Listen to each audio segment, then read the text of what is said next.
So protective hairstyles are a historical hair care method that, women have really been using them all throughout history.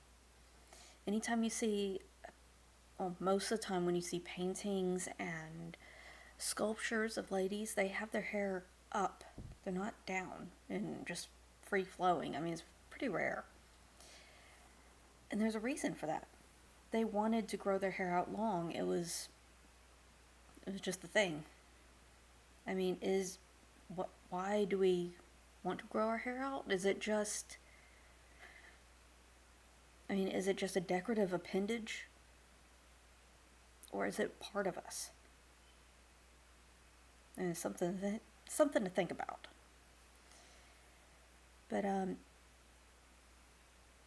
a protective hairstyle is classified by the fact that it's up off your neck. There's no hair ties right against the base of your hair. It's the weight is evenly distributed across your whole head. There's little to no movement, and the ends are tucked in. In just a moment, I'll get to why each of those are very important. So we use protective hairstyles for hair length retention. If you think about it, human hair grows at an average of ½ an inch per month. And if you're going into the hair salon, you're getting, your hair grew ½ an inch, and then you cut it ½ an inch, get rid of those split ends, you're back to where you started. You're never going to see any growth. So we're going to protect everything that we have already grown. That way you're going to see and grow ½ an inch, grow ½ an inch, grow ½ an inch, grow ½ an inch, and you're going to see results. So as I mentioned in my previous video, if you missed it, you want your hair up off the neck because rubbing against your shoulders, your collar, even just your hair being down and the hair shafts rubbing against each other, it causes a lot of damage. If your hair keeps getting damaged gets damaged up here where you're putting in your ponytail holder, it's damaged there, it grows out a little bit and it snaps off. It's damaged up here, grows a little bit, snaps off. Every single time at the same point. So you want your hair up off your neck, so it's not rubbing on things, it's not getting caught on things, it's not, getting damaged. Second, like I said, don't put the hair ties real close to your scalp. Multiple reasons. One is that inside the hair tie, your hair is shifting around inside there against itself. It's also shifting against the hair tie. All of that's creating damage. Also, if you pull your hair too tight in that hair tie, it'll pull the hair out. And even a gentle tug on a single group of hair over time will cause the hair follicle, the skin around the hair follicle, keep tugging at it so much, and eventually it's just gonna let loose. It's going to give up the fight and let loose. So we don't want to do that. Let's see. Back to my notes, I'm sorry. The third point is the weight is evenly distributed. That goes back to not wanting to pull at one spot too much. The weight's evenly distributed, it's not pulling at any one spot. You want little to no movement because, again, the hair just shifting against itself is causing damage. So if the hair is, let's say, a messy bun, all the hair is shifting around all the time, it might look nice, but a lot of damage going on there. So you don't want it to move much, if any. And then you want the ends to be tucked in. I'm actually going to, real quick, I know the ends of my hair are kind of crimped up now from being in the hair tie. But think about it, the ends of your hair, they're the oldest, most fragile points of your hair. Or the fragilest point of your hair. And when it's exposed, when the ends are exposed to the elements, and even just a little bit of wind passing through it or whatnot, it can cause the ends to split. Which is like, you have one hair strand, end of it splits in half, and the longer you let it go, the further down it's going to split. So you want to keep that from even happening to begin with. So keeping the ends of your hair tucked in, it prevents most of the split ends from happening in the first place. I'm sorry if you hear any background noise, my cats are going crazy. And there's one of them. That's Kiki. Since I've started using the Protective Hairstyles, first year of it, I did have to trim off quite a bit. Just keep down on the split ends that were already there. Or get rid of the split ends that were already there. But now I just, and if you can see, my hair is kind of frizzy. After a day or two of keeping it in a braid, all these little short pieces that are still growing out, I'll check those. And every now and then, I will find one, maybe two split ends. I think we can see one on the camera there. I'll just take a pair of scissors and nip off that one split. And nowadays, I don't even, after 3 years of doing this, I maybe snip off maybe at most 30 split ends the whole month. And it really helps. You don't have to go into a salon and get a whole, half inch to an inch cut off there. That's way more than an inch, maybe there. Kind of hard to tell when it's all kinked up like that. Sorry. Okay, so one of the things my favorite protective hairstyle that's really easy, really fast to do. I already have it started here.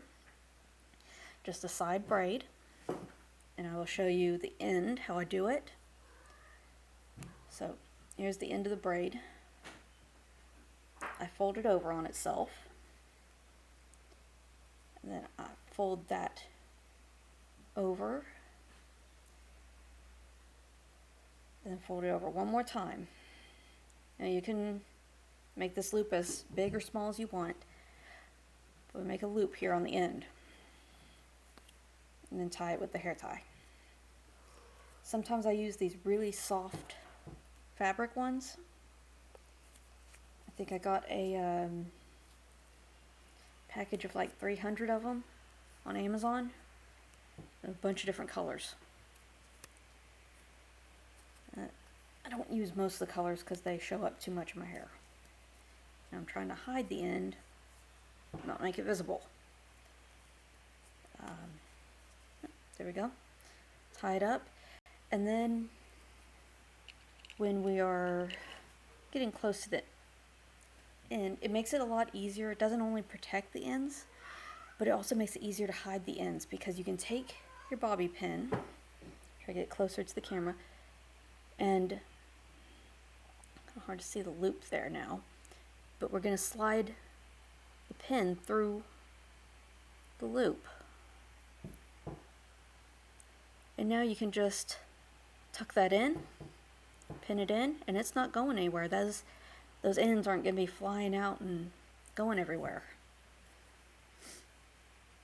So here's how we do our style. Side braid,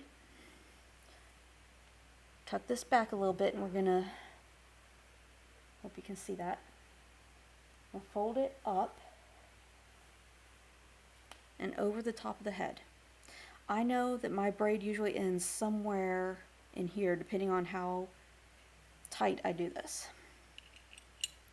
I'm going to take my bobby pins and pin it over here. Doing this blind with no mirrors. A little tricky. There we go. a trick with very fine hair that the pins like to slide out of.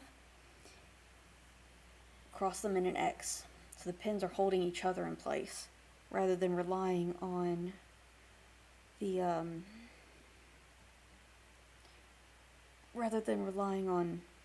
tension just on the hair itself. Pin it up here.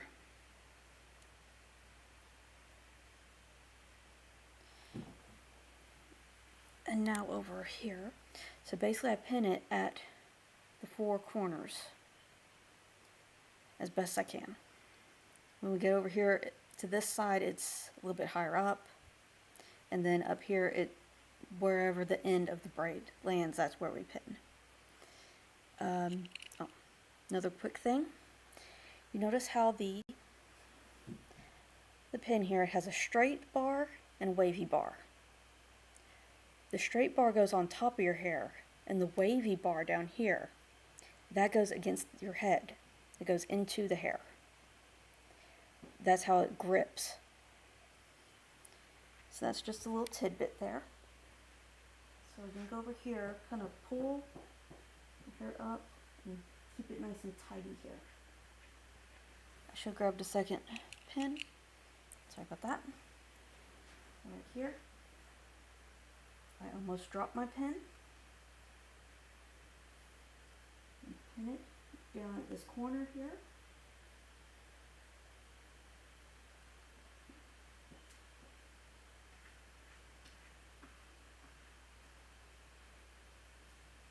My cat is scratching at the door. There. Grab a couple more pins. I'm just going to bring this whole box of pins with me. So, braid goes up. When we get to this side, we're going to pull it back over the braid, over the smaller end of the braid.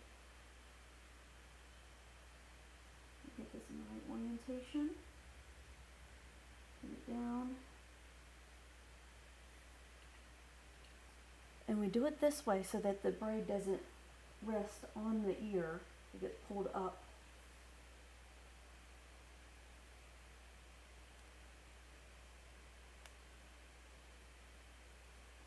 Now for the end, tuck it under, like out here, and tuck it under the larger braid.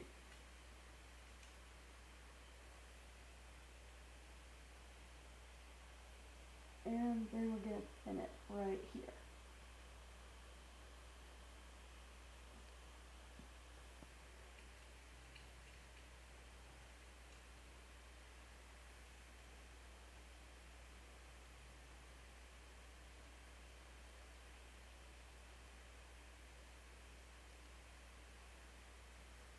And there we go. That is how I usually do my hair, a protective style. Nothing is pulling, all the way it's evenly distributed. It's up off my neck, and it does not move. I know I have a few little fluffs from the shorter hair there, but it's fine. It's still growing.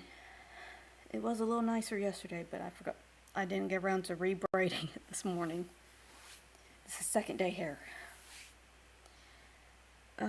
If you have longer hair that wraps around more, you might need to use some of those little, the claw clips. They make some real tiny ones. You can just clip it in place in a couple places as you wrap it, and re-clip as you wrap it. If you have shorter hair, you can do a smaller bun, either on the side, in the back, wherever. This is the one I usually do. Like you saw, it didn't take long at all. I think the longest part of it is just braiding the hair. But next time, we will talk about how to detangle the hair properly using the wooden combs, 4-bristle brush, and a very special technique that It causes very little damage. Until then, I hope you have a blessed day.